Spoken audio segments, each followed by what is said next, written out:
Olá, uma releitura da mitologia grega para adolescente. A proposta é do escritor João Pedro Roriz.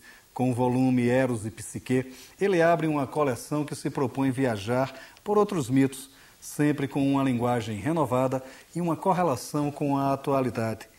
E este é o tema de nossa conversa de hoje. Na dica de leituras, outros mergulhos no mundo adolescente. A gente comenta os livros O Caderno de Liliana, de Lívia Garcia Rosa, e A Maldição da Moleira, de Índigo. O Leituras conversa agora com João Pedro Roriz.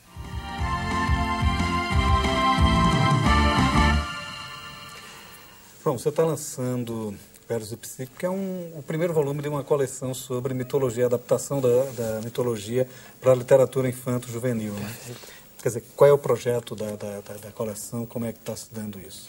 A editora Paulus me convidou para fazer uma coleção, para escrever uma coleção de livros, de romances sobre a mitologia, que não necessariamente só a grega, né? Mas a gente preferiu começar com a grega, que é mais conhecida, e adaptando, como você bem disse, as lendas gregas, helênicas, mas para uma linguagem infanto-juvenil e também com humor. E não só isso, misturando também a questão das lendas com as situações que acontecem cotidianamente na vida dos jovens. Como, por exemplo, situações que a gente vê todos os dias, na área da cultura, na área da educação, dos esportes.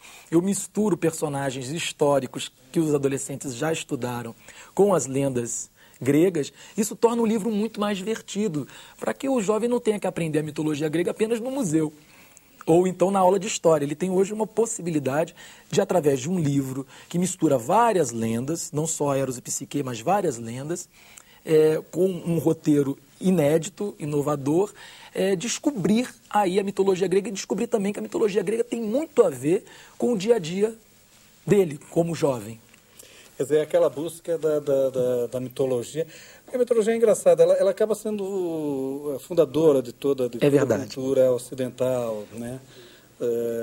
De todos esses dramas ocidentais. Então, quer dizer, o princípio da coleção é exatamente mostrar essa base cultural. Exato. E quando eu vou até as escolas para apresentar os livros, porque normalmente as escolas adotam esses livros publicados pela Paulus, eu faço uma palestra, e nessas palestras eu mostro justamente esse universo rico. No caso da mitologia, é fácil a gente ver nos contos infantis, desde os contos da carochinha até os best-sellers, Harry Potter, os longas de animação americanos como Rei Leão, Pinóquio, enfim, a gente vê referências da mitologia nesses contos.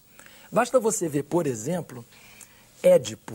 Vamos pegar o caso de Édipo rapidamente. Inicia-se com o pai de Édipo pedindo para que um caçador o leve até a floresta, o mate, né? E traga um coração de um cervo, e traga seu coração ainda vivo. O caçador fica com pena do Édipo e traz um coração de um cervo, né? Ainda palpitando, aí tem toda a viagem, né, da história. Com que isso se parece? Com que história da infanto-juvenil isso parece? O caçador leva até a floresta e traz o coração. É Branca de Neve. Exato. Né? Se a gente parar para analisar, o conto de Édipo começa da mesma maneira como o conto de Branca de Neve. É coincidência? Absolutamente. É uma forma de se manter as tradições. A oralidade primária, que era justamente a contação de história de pai para filho, se manteve, né, nos contos da carochinha, nas histórias que a gente conhece hoje. Agora, especificamente... Eros e Psique. Pois é, esse romance, né? Hoje não. Bom, ele conta a história linear, né? Pelo menos a lenda, né? Sim. A lenda do Olympus, né? Aquela sequência linear da princesa e tal, que ela é criada, né? Para ser a mulher do Édipo, do Eros, né? Você falou tanto em Édipo que acabou confundindo. Agora, a questão das referências, né? Quer dizer, você faz referências verdadeiramente modernas, né? De Jesus, de brincadeiras, né? Quer dizer, isso de certa forma há um medo de interferência. Porque exato, porque há sempre uma certa hierarquia dessa mitologia, né? Quer dizer, quando você faz esse tipo de brincadeira, você fala até do Maracanã, sim.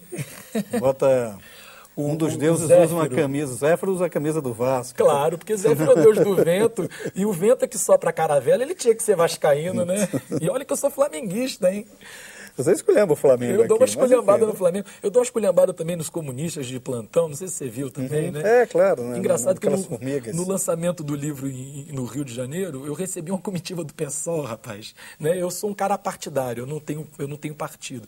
Mas eu recebi uma galera do PSOL e eles adoraram, acharam muito engraçado a brincadeira que eu fiz com os comunistas aqui no livro. Né? Na verdade, o que acontece? A gente tem que mostrar para as crianças que o que elas leem tem superficialidade e tem profundidade. Se ela for olhar o mito de Eros e Psique na superficialidade, é uma bela história de amor, certamente, mas que deu origem a Romeu e Julieta, que deu origem a Tristão e Isolda, porque foi o primeiro grande romance de amor, história de amor entre duas pessoas, entre dois jovens que não podiam ficar juntos, Psique e Eros, que sofrem influência de Afrodite. Então, se a gente olhar na profundidade, a mitologia tem tudo a ver com o que a gente vive hoje em dia. Por que não explorar isso, então, através do humor? No livro, os deuses eles têm a capacidade de viajar no tempo. Né? Então, eles conhecem o passado quanto o futuro. Então, eles brincam o tempo todo. Ah, vai acontecer isso, tal momento. É impossível, mas tal situação vai acontecer. Isso diverte o jovem. O Zéfiro, por exemplo, ele não consegue calar a boca dele. Ele fala o tempo todo, estamos no ano de 20.000 antes de Cristo. Aí todo mundo, quem é Cristo? Aí ele, ai meu Deus, eu falei de novo. Eu não posso fazer essas coisas. Né? Esse é um humor que a gente trabalha. Em outro momento, o irmão dele, que é o deus... do vento mais agressivo, Boreal. o Bóreas, ele acaba falando, né, que o causador da extinção dos dinossauros foi porque ele soltou um pum. Ele deu um pum e os dinossauros morreram.